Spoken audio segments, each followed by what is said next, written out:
Hey, I'm Stephen Scott from Big Mouth Audio. Welcome to the Creative Leaders Podcast.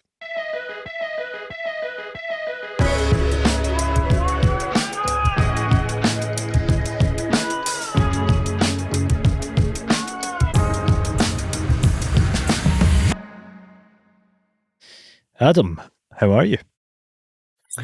I'm very well, Stephen. Thank you very much. How are you? I am good. Thank you so much for joining us on the Creative Leaders Podcast.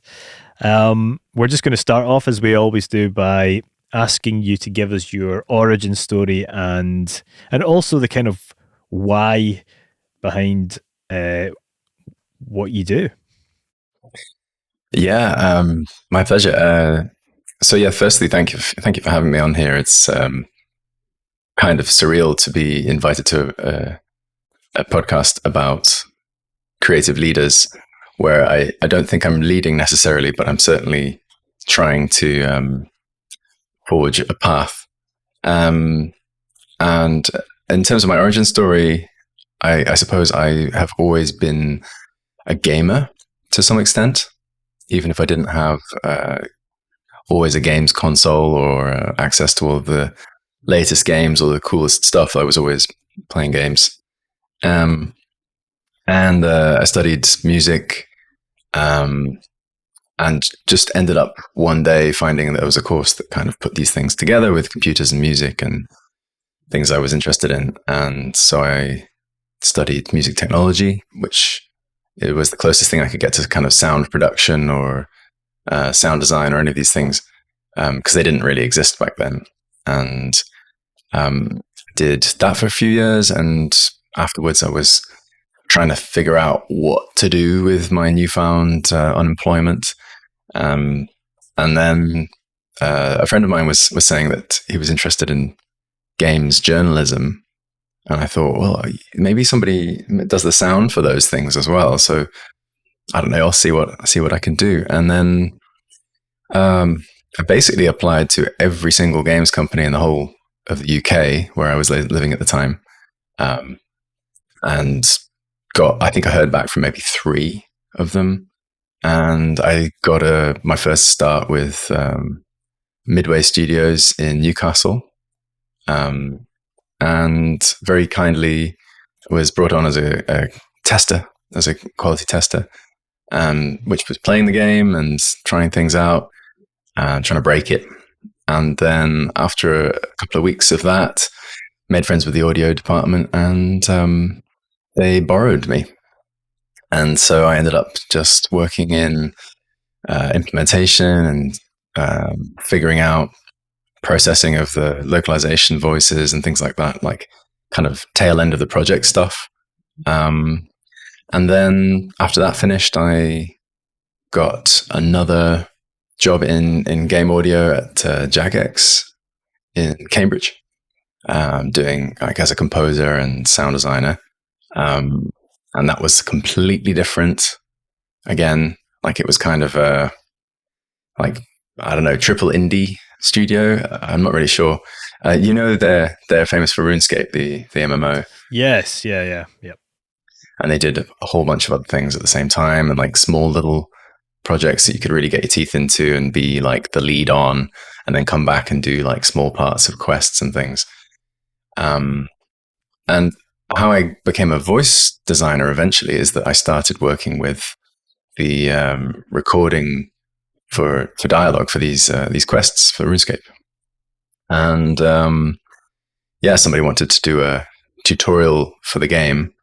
I think the CEO at the time has just said, well, let's try it and see what happens. And I was the only person with any experience recording voices or even like working with voices for games. I had an interest as well.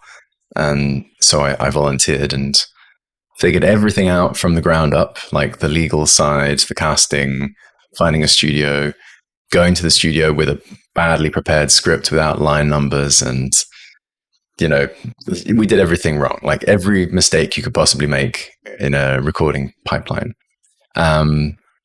And we brought the results back and put them in the game. And surprisingly, it was a success. And we got a budget to continue to do more voiced quests and became a real fan favorite. and just kept doing it. And then, a couple of jobs later, here I am in Sweden working for Massive Entertainment as a senior voice designer. Excellent. Yeah, it seems to be quite often the way it goes at that sort of indie level of games, doesn't it? Where the opportunity comes along to say, I wonder what this would be like if these characters had voices, or let's just do a little test, drop it in, and then it kind of, I suppose it really kind of brings the not just the characters to life, but the story to life at that point, doesn't it? So what I'm really interested to find out is the role of a voice designer. Fair to say that not every game studio has that specific role within it.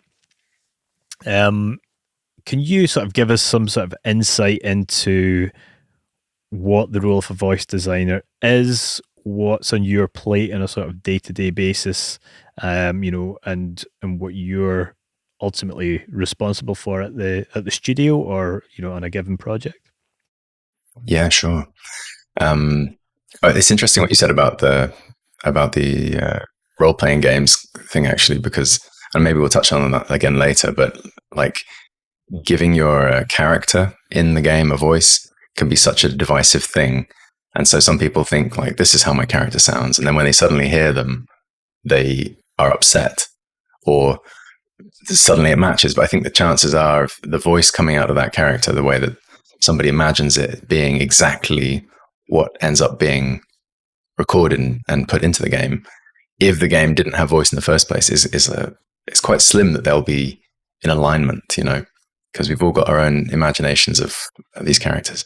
But yeah, like on a day-to-day basis, I suppose my role at Massive is I kind of shepherd the voice production pipeline for a given project or projects, depending on what stage they're in. And that's usually working with very closely with the narrative team. Like we're part of the audio department, so we're basically sound designers who specialize in voice work. And yeah, working with narrative really closely, working on upcoming content, or developing systems for playback for like a new project. At any one time, the studio has about 3, sometimes 4, if you count the small little side things, games like going on or projects, and they'll typically have one voice designer on a smaller project, and then maybe 2 or 3 on a larger one. So, I mean, I was recently on a larger project and was like one of 6 or 7 people working on that from different parts of the world. And we had a few people here in Malmö in Sweden, and some in Canada. And then now at the moment, I've gone back to an old favorite of the division. I'm working on more content for that because it just keeps going. It's year 5 now, I think. And I was actually working on another project, and they asked me if I could devote a little bit of time just to helping out, because it's kind of a niche skill set. And there's a lot of tools and things that people don't really understand or like want to get that involved with. And yeah, we come in to like do the casting, work with the narrative to work out what things should sound like. They usually have some idea as well. So like quite often I'll have meetings with writers or designers about how this should sound, like where it would play from, what is this character supposed to be like? And if we're casting a new character from scratch, then that's like always an interesting conversation, because there's you get a piece of paper or like a page on a Confluence page that says like, this character sounds like this, they from here they talk like this, and you as somebody who brings that, like you have to think about the realistic logistical aspects of this. And so you often will be the person to point out contradictions or inconsistencies with that character's design. Like, okay, if they sound like this, but later on they play this role in the game, then how are we supposed to reconcile those two things? Like, can we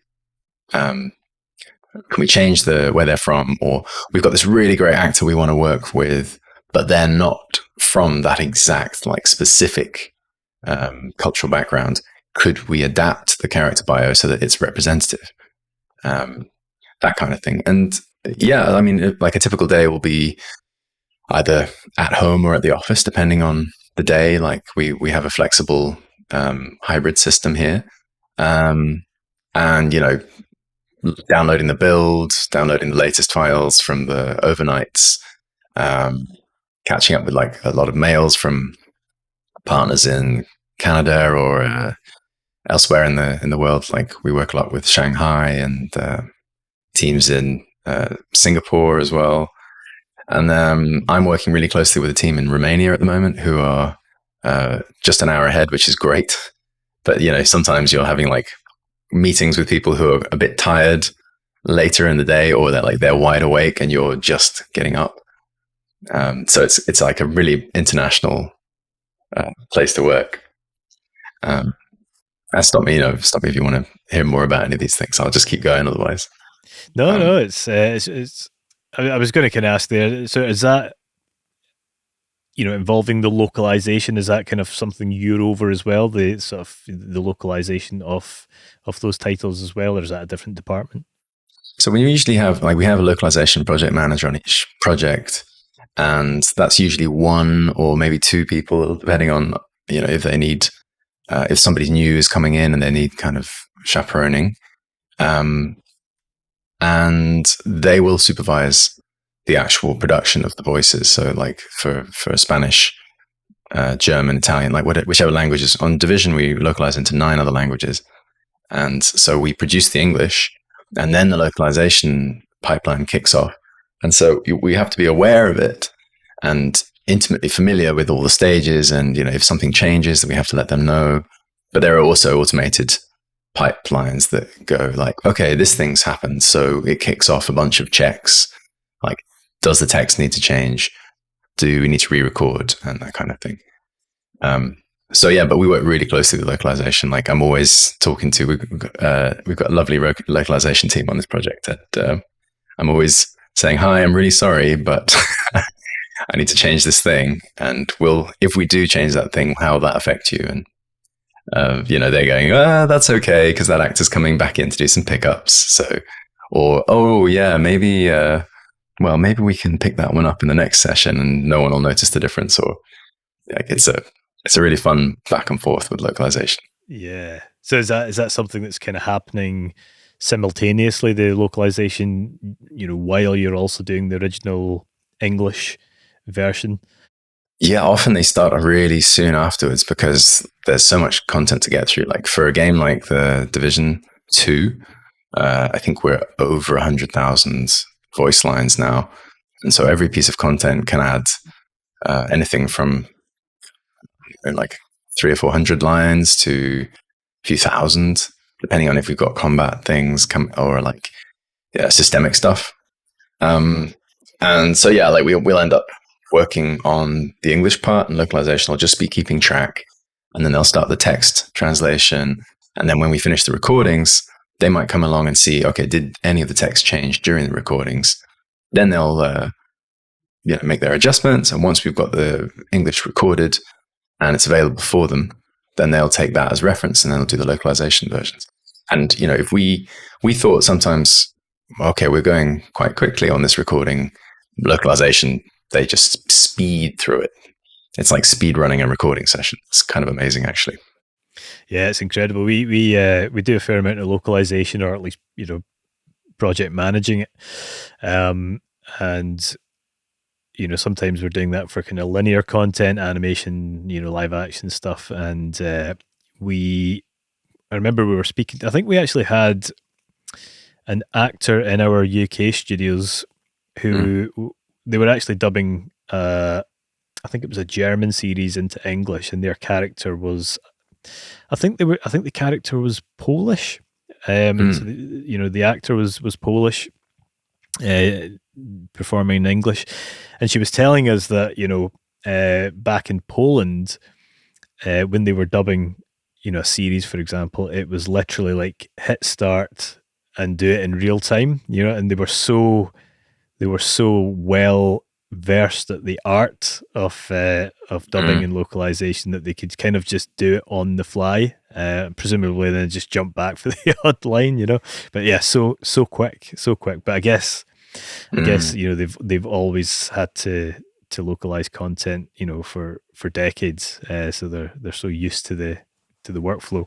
Yeah, all of these territories that decided to go with dubbing instead of subtitling, and like the dubbing industries in these places are huge. They're absolutely enormous, and they're just so skilled at it. I actually did between when I was working at Lionhead Studios between 2014 and 16, and after that, Microsoft closed the studio sadly, and the project Fable Legends didn't ship. And that's a real shame because that was a phenomenal. We just put so much into that. The casting was great, and the dialogue systems were great fun. And after that, I had a little bit of time between that and finding my next role at Massive.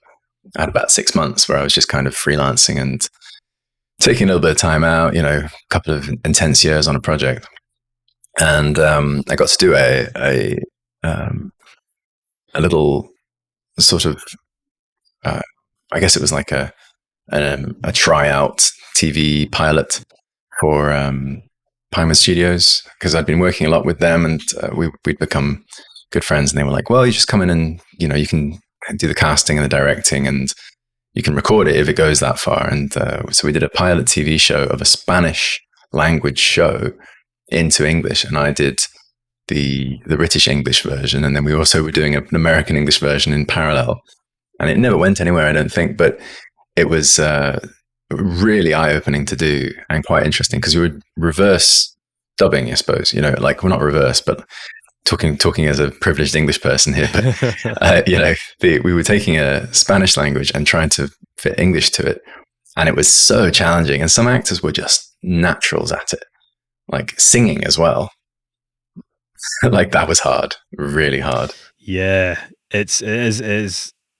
It's a real art. We over the last couple of years did a ton of stuff for Netflix into British English. So sometimes it was actually just doing American English to UK English, for preschool animation. No way. And other times it was, like live action Danish dramas or German documentaries and things like that. And yeah, we kind of adopted that kind of Rhythmoband, voice cue software, where it's kind of, I guess, like karaoke for actors. But it's incredible how some actors can just pick it up so quickly and read, but also watch the character and interpret the performance. It's a real art. I was going to ask you there. So there's quite a few things we could sort of dive into there in terms of that role. Yeah. Maybe looking at the kind of logistics of it first of all, which I guess is quite specific to the projects you're working on, which are, massive. And as you say there, you're working with partners in all different parts of the world.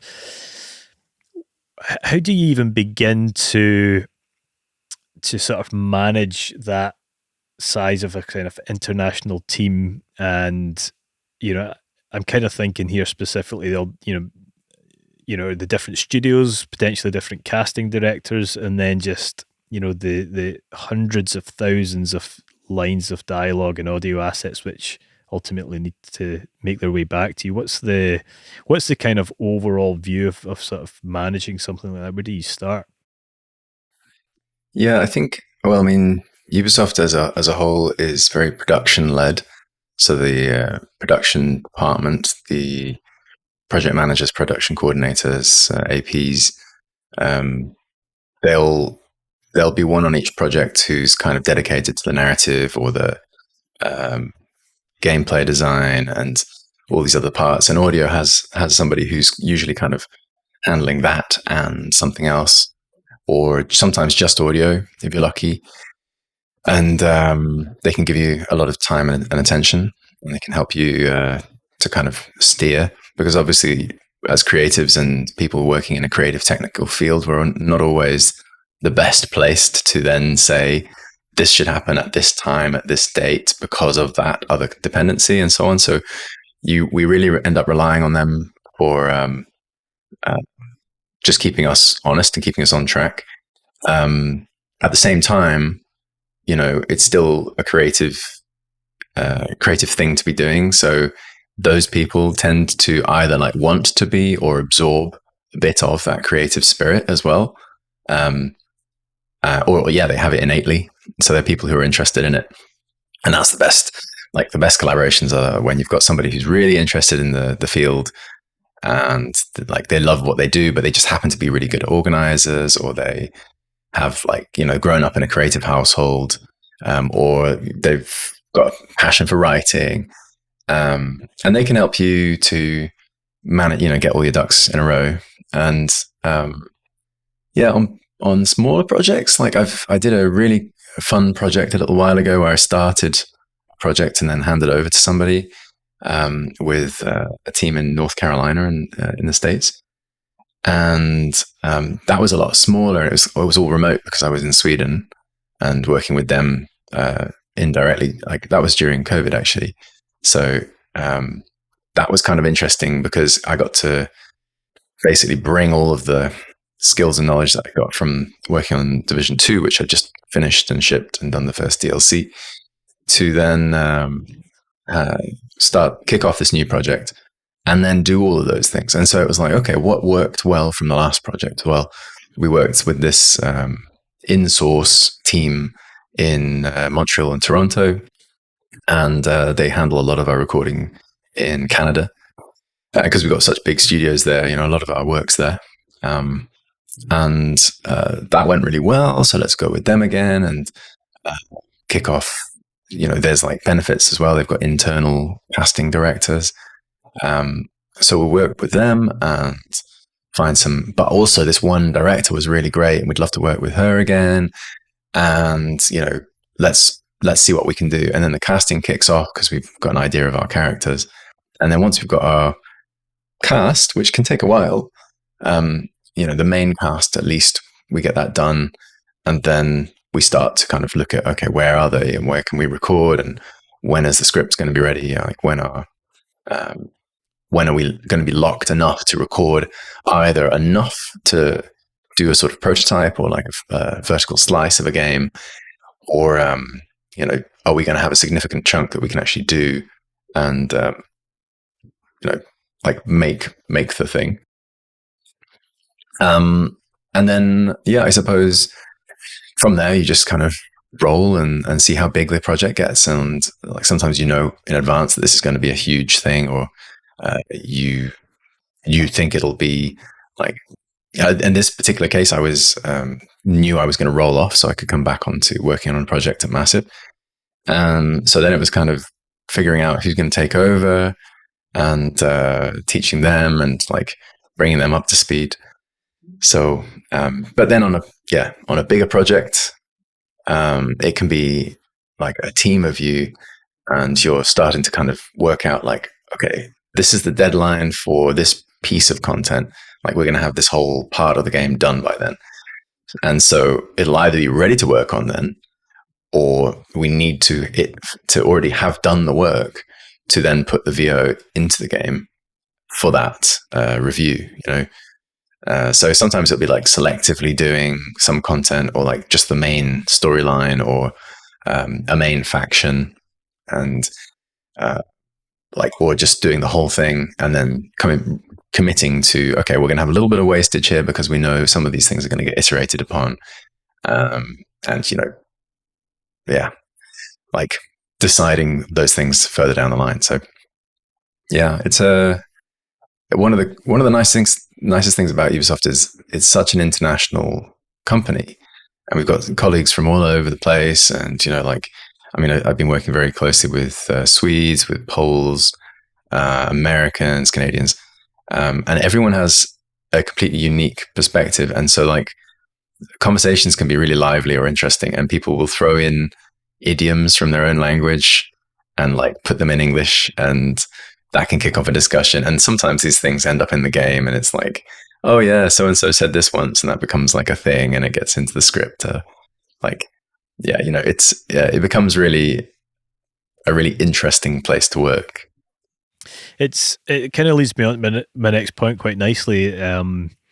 Obviously, at Big Mouth Audio, we're primarily driven by casting and voice production, and although I don't do that myself, I do have those kind of early stage conversations with clients about what they're looking for, and obviously, like, authentic casting is very high in the list for everyone.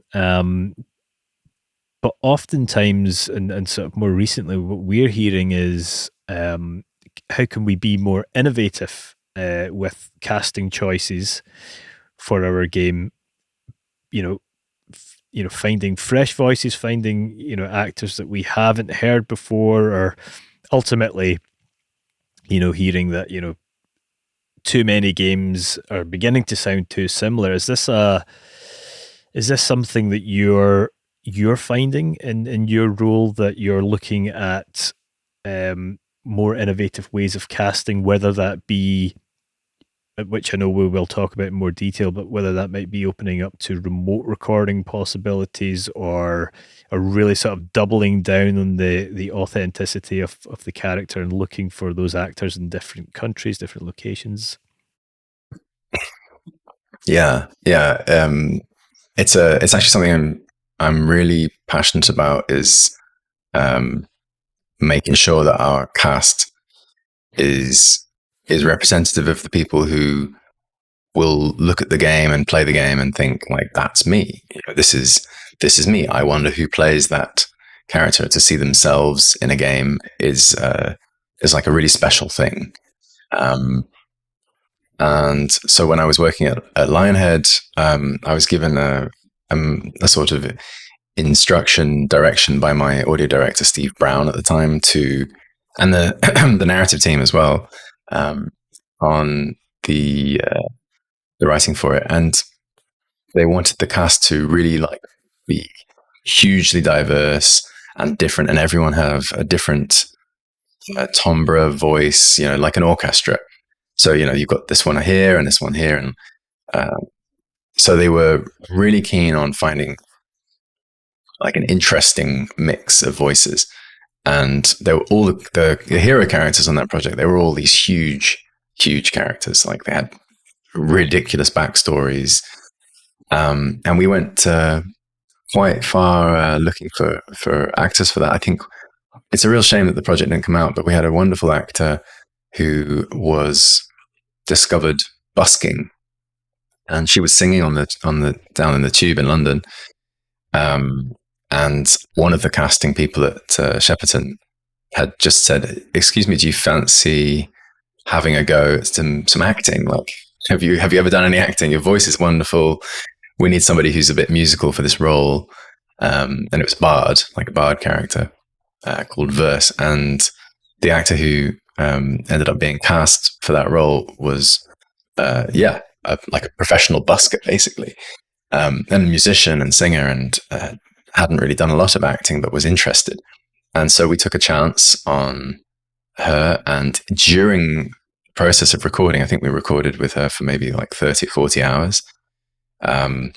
You could see the lessons sinking in, and like between the beginning and the end of that process, that person became an actor for games, at least. And any school skills they already had were polished, and she began to kind of give her own notes and redirect before she was asked to, or say, "Oh, you know what, I think she would say this," and like developing a second sense for the character.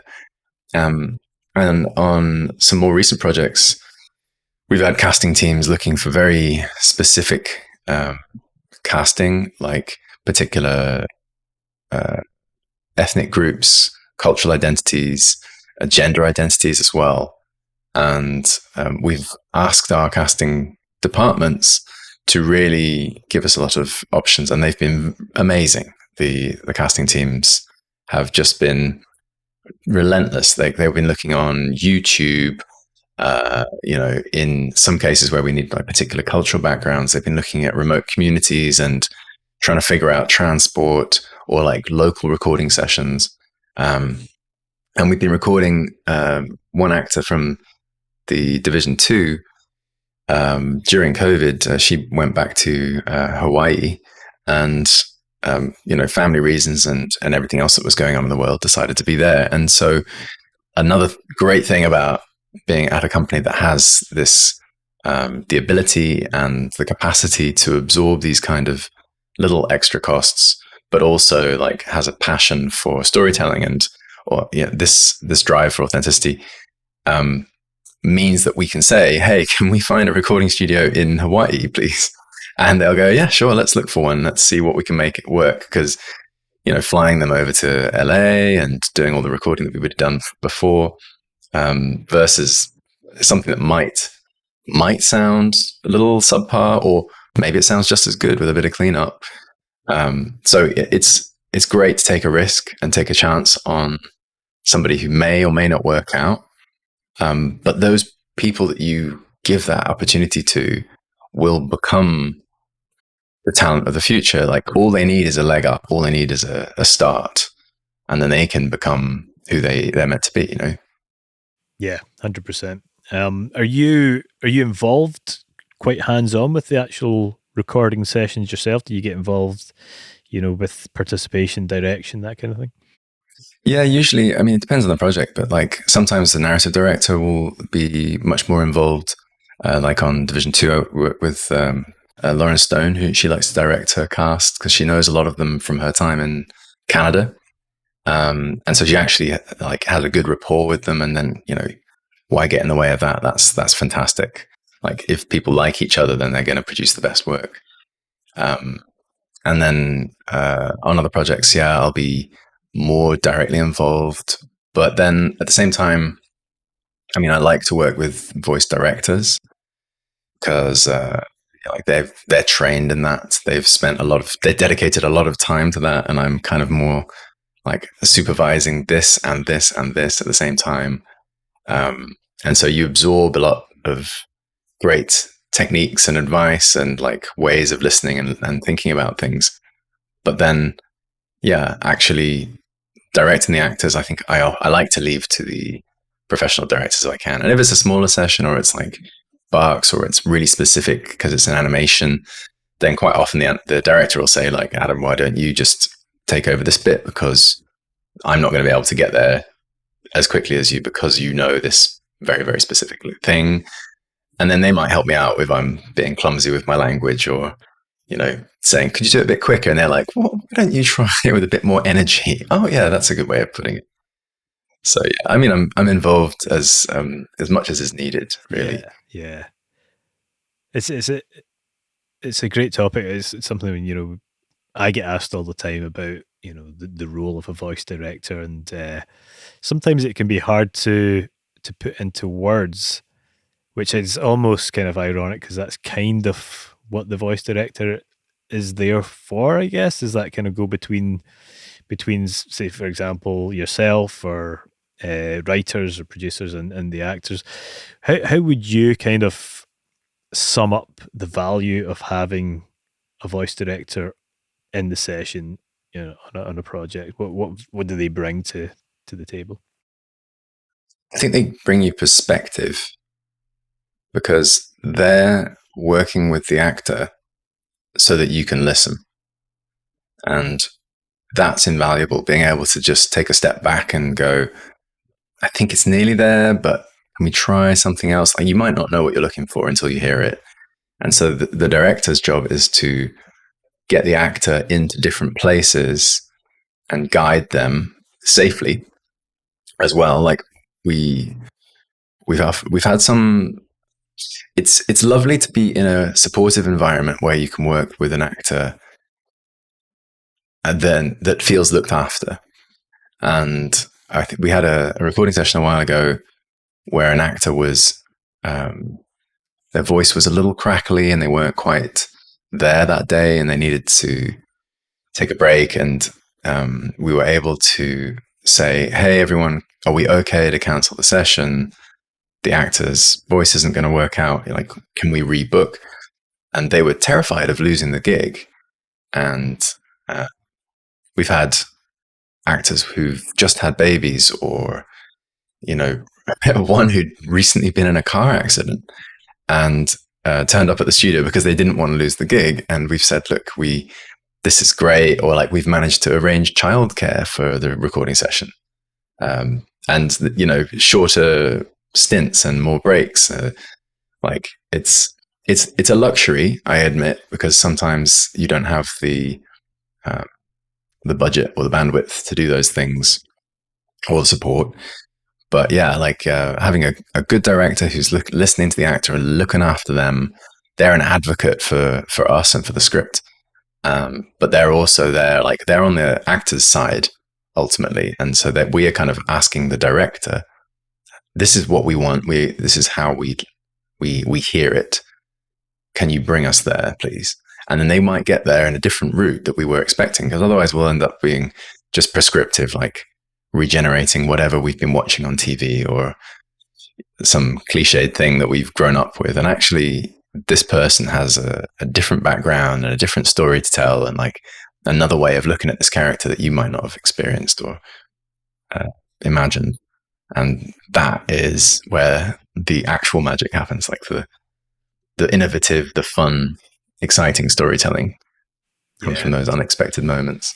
It really does. I mean, it's such a great point, you know, having somebody there who makes the actors feel, you know, comfortable, but also kind of brings that energy and the fun, and just almost a reminder to the people who are in the studio that, you know, this is, you know, entertainment that we're creating here. And it really does just add so much to the project when you've got, you know, actors who are having a laugh but not wasting time at the same time. It's kind of getting that balance. It's magic. Yeah, exactly. Making sure the session runs to time and doesn't get derailed. But then at the same time, you've got to let the actors enjoy themselves and remember, like, it's like their job is to be emotionally available, right? Like, they are emotionally available people. And if you bring them into a studio and tell them what to do, then half of them will buck and run the other direction, and half of them will just like say, okay, sure, I don't want to lose the job. And yeah, you that's when you stifle yourself. Yeah, definitely. But just on the one last thing about having the director, if you have a director, you can be listening, but it also might be that you are the only person who can get there because you know that piece of content so well. And then it's great to have another colleague who's there second guessing you, because that's also valuable. Like, you can go, okay, I think we're there. How did that sound to you? Or let's do a playback and listen to it. And if you can manage to build in time for playback at the end of the session, or go back to the beginning of the session and listen to the first few lines, like just reviewing your own work during the session, I think that's also really valuable. Yeah, definitely. Do you find there's like kind of sweet spot in terms of how to run a session, in terms of number of lines per hour, or, you know, the approach, you know, to kind of build all that in? I think it really depends on the content, because obviously, like, lines per hour is great because you can just go, oh, this is how many, and Word can tell you, or whatever the tools you're using. But really, it's words per hour, because that line could be, like, that one line could be a huge chunk of text, or it could be over there. Like, it depends entirely on the content, but also it depends on the actors. And yeah, like, maybe in the past I might have had to maybe recast a role because an actor was going too slowly and couldn't quite get there. But then I would always try and keep that actor in mind, because there was a reason we cast them, and we wanted to find something for them that would work for their voice, or for their, like, I've actually brought actors from one project to another because they weren't working out on that project, but they were just good, and I wanted to work with them for something. But yeah, like, I think words per hour is good, and it just depends. Like, as well with games, you try and do it in a tutorial, you know, like a tutorial dialogue for a game where you've got words so long and jargon, press the A button to do the thing and make the thing happen, so that you can, and actors will get through that and then look at you and go, are there many more like this? There's actually a really good series, the narrator for Baldur's Gate. She's got this great series on YouTube where it's just like all of the outtakes from her recording sessions. Oh, right. Excellent. And they're great. There's like so many little in-jokes for game developers in there as well. Like they're really, really fun to listen to. Yeah, I'll definitely check that out. So kind of sticking to that topic loosely, we were going to talk about kind of remote recording and kind of dive into that a little bit deeper.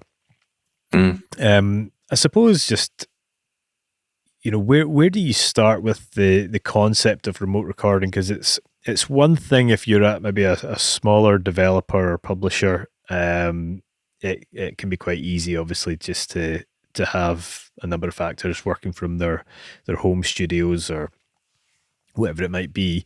I imagine it's a much bigger challenge when you're at a studio like Ubisoft and Massive. So what's the kind of approach you take for remote recording? Do you have a sort of, ideally we want to get people into a studio, but we're happy to work with studios that are local to them, or are you looking for ways to sort of incorporate home studios and private studios into the equation? Yeah. Well, I mean, when we first start a project, we'll usually scope, depending on various things, like the direction we're going for. Is it supposed to be cinematic, or is it more gamey in feel, or like arcadey? You might want to have you might have an idea that this is going to be more compressed. This thing in the end, it's going to be much more like a kind of pulp smashed, like, I don't know, comic book action hero style. Then, or if it's going to be much more dynamic and like big range, you might need a different. It might affect your choice of recording studios, and so maybe you want somewhere that's big and can support a backed off shotgun microphone that's going to give you that space and that distance that like an actor can project, and it'll sound good in any or outdoor environment. Or if it's just radio stuff, or like somebody's talking face to face, then you can probably cope with like a large diaphragm condenser in a smaller space that's just dead. And obviously you don't want something that's too lively usually for computer games, because we're going to put that voice line into an environment, and then any color or reflection it's got from its environment that it was recorded in is multiplied by the reverb that we put onto it. I mean, de-reverb and things like that are getting much better these days, but so I think it really depends on the project. And then say we did want to do something that's more actiony, then like we might have room to do more recording with actors at their homes. Then it comes down to consistency. Like, can we achieve something that sounds, I don't really like the word, but homogeneous, I've heard used in this way before. But I think that implies that they all should just be like much of a muchness, whereas the voices should sound distinct, and the environment that a voice is recorded in, because everyone's voice excites a space in a different way. Like if I move a little bit to the side in this room, I know I'll hear a big kind of bassy rumble. And if we can do it in a way that is kind of is invisible to the end user, then I say go for it. Like if it's going to make your logistics easier, it's going to make your casting scenario easier, give you access to like talent across the world that you might not be able to, like your actor that you found on YouTube and thought, hey, like you've got an amazing voice and you've got great comic timing. Do you think you'd like to try it out as an actor? If you've got any interest in that, and they've got their own little studio, or even like we send materials to do a home recording. We've done that a few times as well. Then we will. And then on other projects where like consistency is key and it must sound very, very flat or very like open, big spaces, then we'll go to great lengths to find spaces that we can do that with. And sometimes actors move, like it can be a little bit inconvenient, but people like to move and go to different places. So you can end up looking for a studio in Portugal or Greece or somewhere, or Denmark, to support that actor who just happens to be there for a play or something like that. That's the thing, isn't it? Yeah, it's the amount of times we've had to deal with that, where actors halfway through a project might be like, "Well, I've got this great opportunity to go and do theatre in this place," or whatever it might be, or they get a job in a drama or a film or something like that, and I guess you just kind of have to adapt to it. Yeah, we had one actor recently who was on tour with a play, and that was really fun because we were like scheduling recording batches around when he was going to be near a recording studio. Yeah, it gets more and more challenging to the as they go to these sort of more remote places. I wonder if there's any studios in Carlisle and yeah, exactly. And you're thinking like this. I've heard so much about this play at this point that I kind of want to see it now, but you can't get there because you're here. And that's the lovely thing. I mean, another thing that we can do at Ubisoft is we can do these remote working periods, and I think it depends a little bit on where you work, but we can do like 20 days a year where we're just take your laptop and go and work from another country, right? Go and see some family or friends, and like just do your working days, and then mornings and evenings or lunchtimes you're able to explore a little bit, and then we can also be remote, Yeah, and it's not all the time. It's just like when it's appropriate for the project and when it's best for you, but like it's lovely to have that flexibility. Yeah, 100%. And it's something we've experimented with lots of different workflows, for allowing actors to be remote or work from home, and looking at different kind of tools and softwares, try to figure out the best way of doing it. And it's I suppose it's one of those things. I think the actor has to have invested a certain amount in the studio on their side in order for it to feasibly work. But there are definitely actors out there that have setups that are just fantastic. And similarly, we've kind of done things where we've sent kits out and things like that.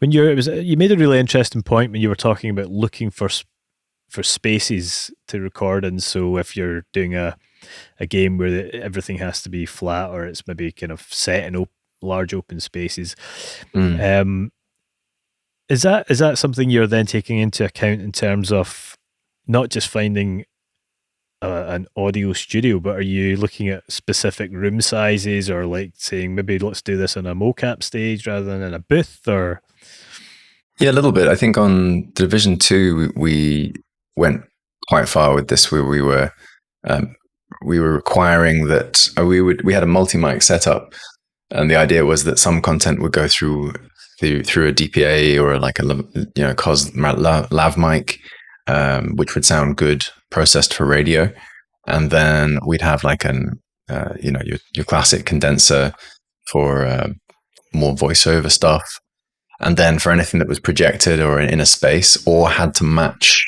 mocap, because sometimes we'll be able to use the stuff from on set at mocap stage, and sometimes we have to ADR it or dub it, or the actor couldn't go to the mocap shoot, and so we have to dub it over with the actual actor later on, and then you need to match it. So we'll have like the shotgun mic or a shotgun backed off up to maybe even a meter away.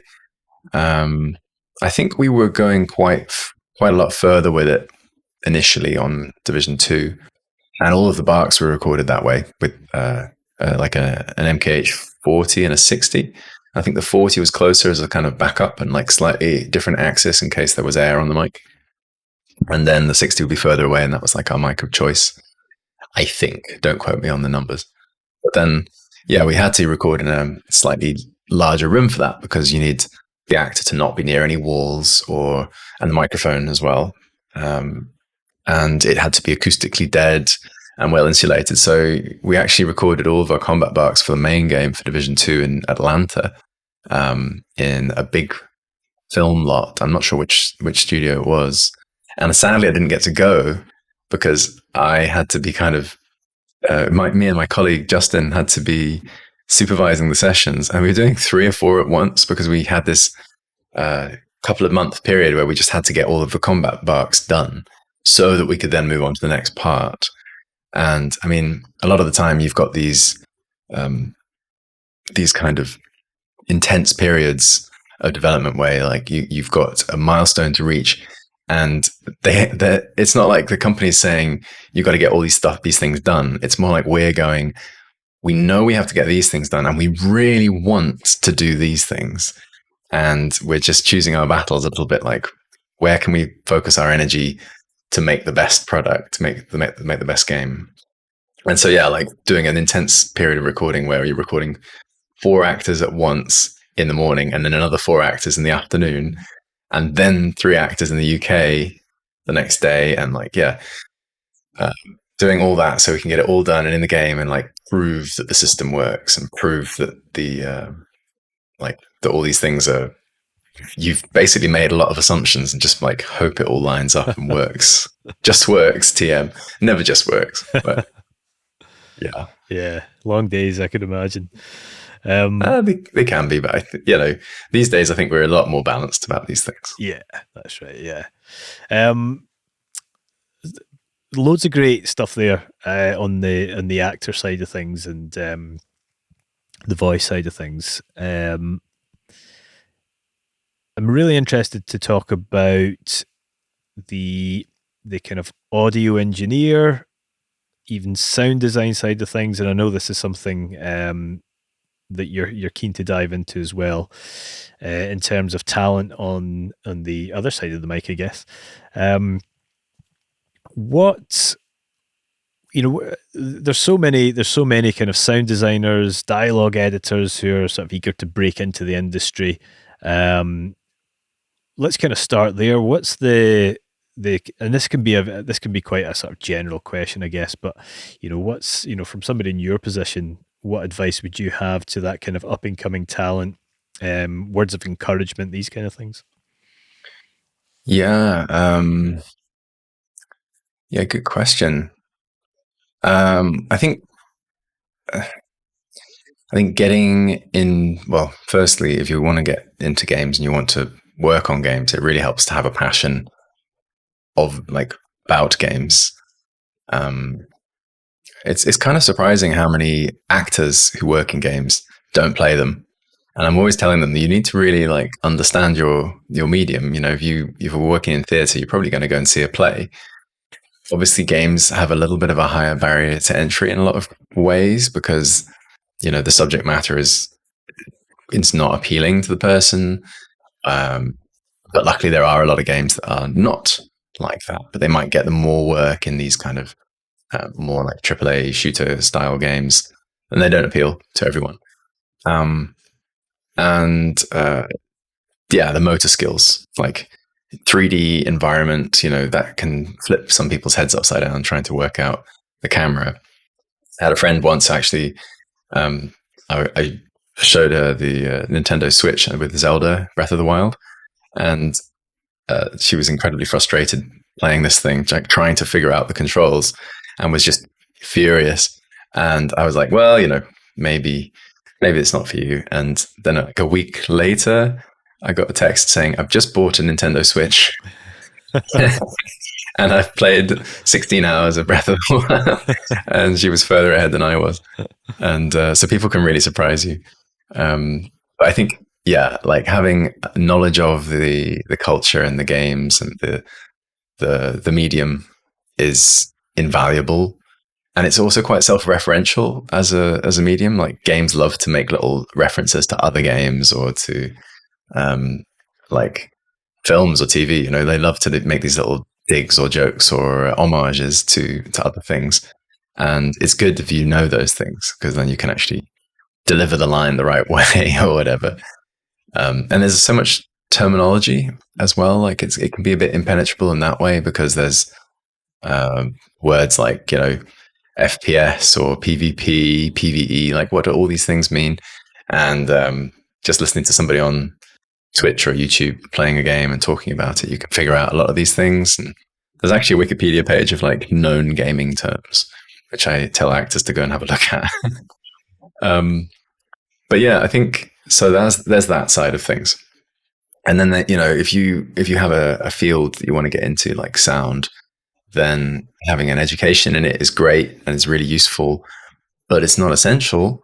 Like some of my best and most talented colleagues didn't go to university; they worked instead, or they got their experience as a runner and then an intern, or like it shouldn't be prescript. It shouldn't prevent somebody from getting into the industry. It shouldn't be a barrier.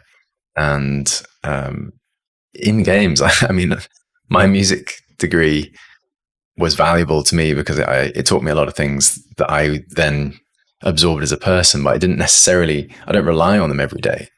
Like, I learned this little thing about fast Fourier transfer analysis, and I kind of refer back to that sometimes, or like sound synthesis. But a lot of the things that I learned at university were just learning to learn, like learning to learn software, learning to learn new techniques, or even like collaboration, working with people. And so just being open-minded to like picking up new things and constantly hungry for knowledge is like, I think that should be the requirement for getting into the industry, not a degree. Like, yeah, some really wonderfully talented people didn't go to university, and they shame us all, Yeah, it's true. I mean, when we're looking for editors or sound designers, it's really the skill set. It's the quality of work that kind of jumps out to us first and foremost, and then we like to obviously bring people in and chat to them and sort of see if they'd fit in, with the team and all that kind of stuff. But I see a lot of sound designers on LinkedIn these days, kind of investing their time in sort of redesigns for trailers and then putting it out there. And then it's really nice to see some supervising sound editors at a really high level, or then sort of actually taking the time to comment on it and stuff like that. That seems like quite an interesting way to go about it, because it's certainly something that's caught my eye. And I mean, I tend not to be the person that hires sound designers for our company, but it's something I'll then mention or pass on, and that seems like quite an interesting way to go about it, I guess. Yeah, you're right. I think it's great. Like, if you don't have work that shows your skills, or you don't have like a project that you've worked on that could show your skills, then doing something similar, or showing like here is a game that I've done the sound again to, and then I've narrated it, or like I've talked about what I did here, or like how I went about doing these sounds, or I have a mind to figure this out for a bigger scale. Like if I was to do this, I would also have different weather variations, or like footsteps is a great example. I always use footsteps, but like surface types, and then weather conditions, and speed, and then suddenly we've given your player like huge metal boots, or now they're wearing stilettos. Now you have to do all of those things again. Like, it's really useful to kind of show somebody that you are at least thinking about these things. And then, yeah, like sound redesigns of games are great. I was on a panel a little while ago about games careers at the Sonic College in Denmark, talking with some recruiters and staff from IO Interactive. And we were talking about this as well, actually, like what do people need to do to get into games? And we all kind of disagreed a little bit about like exactly what you want to show in your show reel. But the one thing we did agree on was like 3 minutes is like quite long. 1 minute is great. 1 minute is perfect. If you can do a minute-long thing that shows a few of your different skills, or like focus on something and do a deep dive into UI or something, and then have a website that covers the like a bit more in depth, or has some longer form bits of examples of work, like, and then also saying exactly what you did on it. Like if you were working in a collaborative team, and you've done, I don't know, you say you were boom op for a short film and dialogue editor, then yeah, specify exactly what you did and show examples of that, because it can be embarrassing if you're in an interview and you're having to clarify, like, oh no, I didn't actually do everything on here. Sorry if I made that sound like that. But yeah, and it's great on LinkedIn as well to see you just because you mentioned that, Stephen. Like people like Matthew Florians and there's a chap on YouTube as well who does these show reel breakdowns, and also sound design, like not breakdowns, like makeups. You know, somebody who goes, here is my thing, and I'm going to do sound design for a while, and they like time lapse it, and they go, here was at the beginning, here is at the end. This is what I decided to do. This is what I decided not to do. Like I learned stuff from those. Those are really, really interesting to me as well. Yeah, 100%. I guess it's just kind of thinking of new ways of sort of engaging potential recruiters. And I think you made a great point there as well with, kind of doubling down on one particular thing. Because I know that we occasionally get asked, do you have anybody who's great at car engines, or do you have anybody that's great at, military weapons, or again, very specific to games, but yeah, having a show reel that is maybe this is my Foley work, or this is my niche kind of thing. Yeah, really interesting. Yeah, it's really cool to see that the stuff that people put out there, and you can kind of go back to it as well and see how far you've come as an individual. Like you can go back to something you did a while ago and go, oh my, I did a sound design test for a job a while ago, and it was a bit of footage from another game, and I really, really got into it, and I basically took it as an approach, like as a learning activity. I was lukewarm about the job, but I thought this is a chance to learn something fun. And so I decided I was going to do it all in Pro Tools, which I was like okay with at the time. That was a big leap. And I was going to record all fresh source. And this thing had like machine guns and monsters and explosions. And I was recording stuff in in like a studio that a friend was using. And I was like, the soil in your Foley pit isn't great. And he said, oh my God, you opened that? Like that stuff's probably got Legionnaire's disease at this point. Hasn't been changed for so long. And there was dust everywhere, and I've been breathing this stuff in. But yeah, like now I go back and listen to it and I go, well, yeah, that was an interesting experiment. Yeah. I learned what I shouldn't do. That's straight, yeah.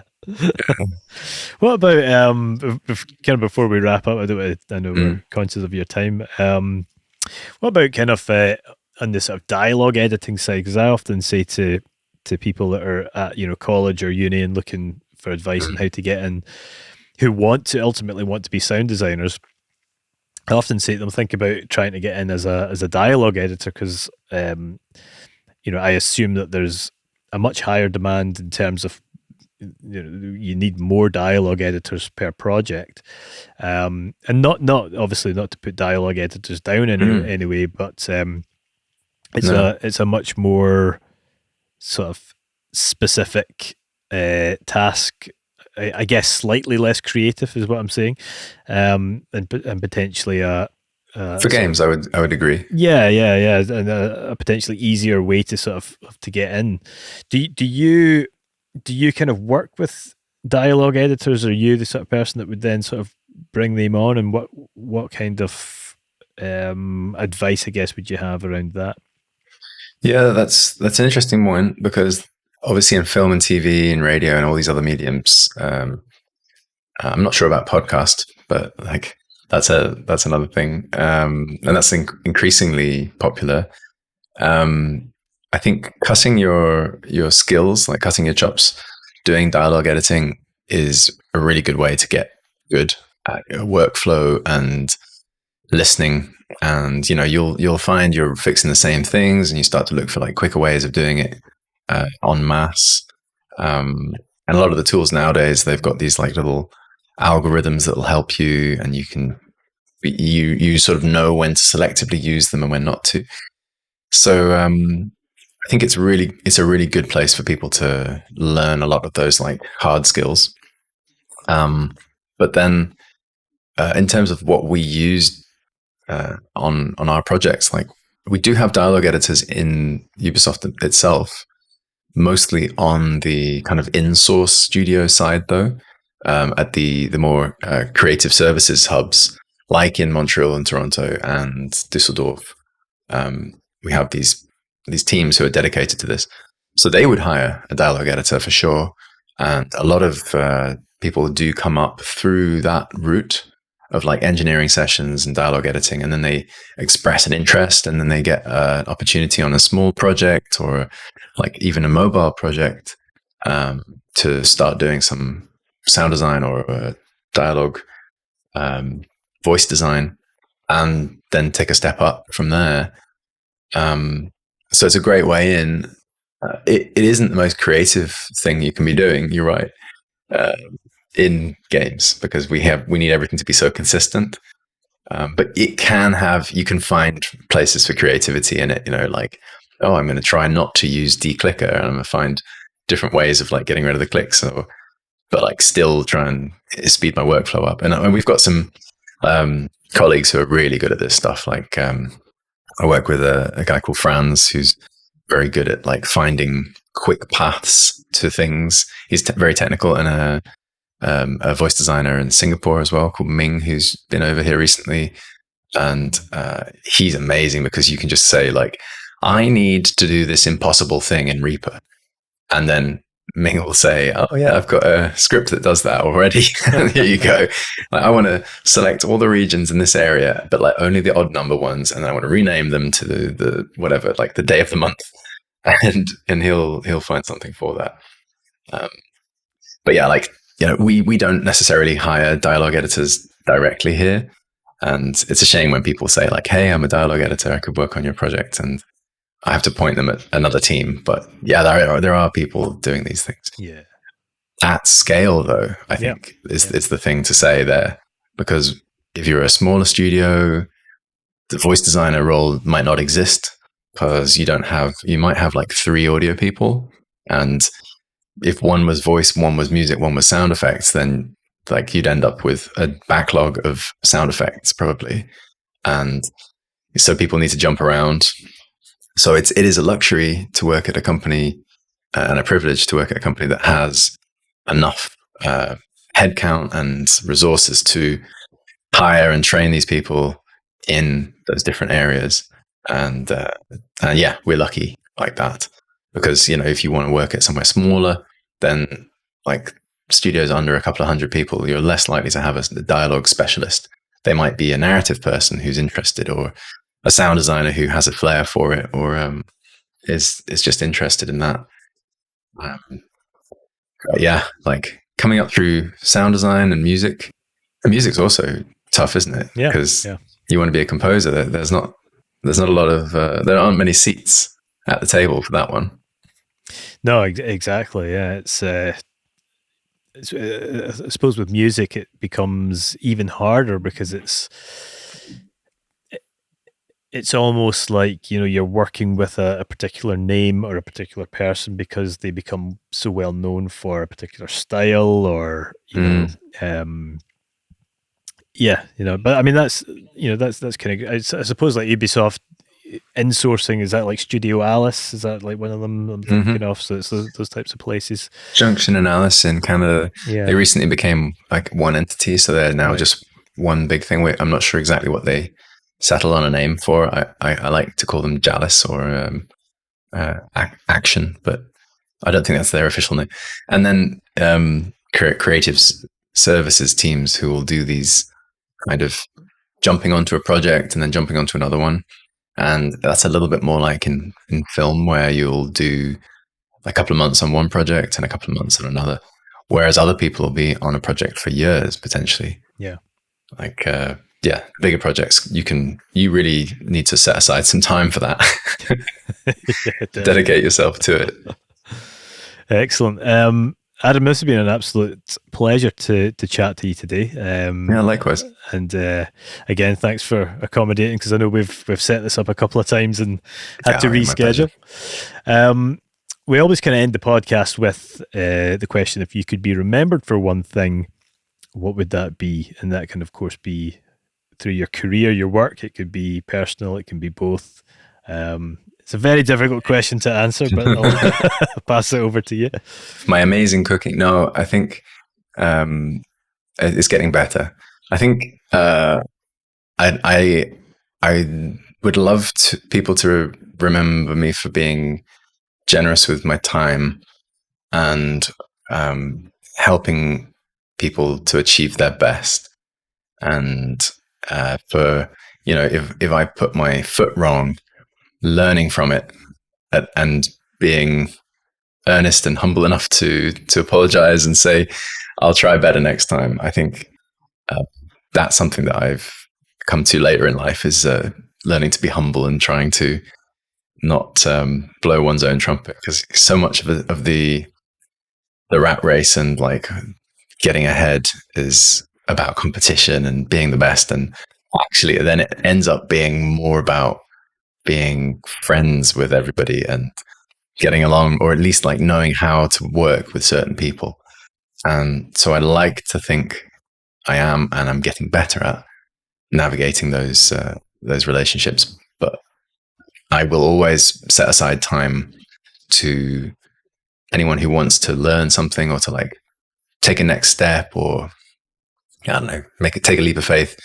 And if they want some advice, and if they value my input, like I might not necessarily think I've got anything useful to say, but if they think that I can help, then I'll still give them the time of day and set up a meeting and say like, yeah, sure, let's talk through what it is you want to achieve, and I'll think of some ideas, and then it's up to them. And then, when someone comes back to you a month or two later, or like a couple of years later, and says like, hey, that advice really helped me, that's really rewarding. And so it's worth it. It's worth it. And also then we get these brilliant people coming into the industry, and like they're the leaders of tomorrow, talking of creative leaders, like it's really cool to see people you've taken the time of day to just sit down, have a coffee and say like, you know what, you could be good at this if you tried this, this and this. And then they come back with, I'm now audio director at this company, and you're going, hey, can I have a job? Yeah, exactly. That's awesome. And it's funny how so many people that we have in this podcast that are at a similar level to yourself kind of reflect back to that point where they kind of say, at this point it's actually just about being genuine and being nice and giving people the time of day that they deserve, so that's fantastic. So trying. Yeah, it's not easy. We've only got so much time, but yeah, that's a real pleasure. Thanks so much for giving up your time today and all that kind of valuable insight and knowledge that you've been able to share with us. I'm sure the audience that listen to this will take a lot of value from it. So thank you so much. Thank you, Steve. It's been my pleasure. Cheers. Thank you.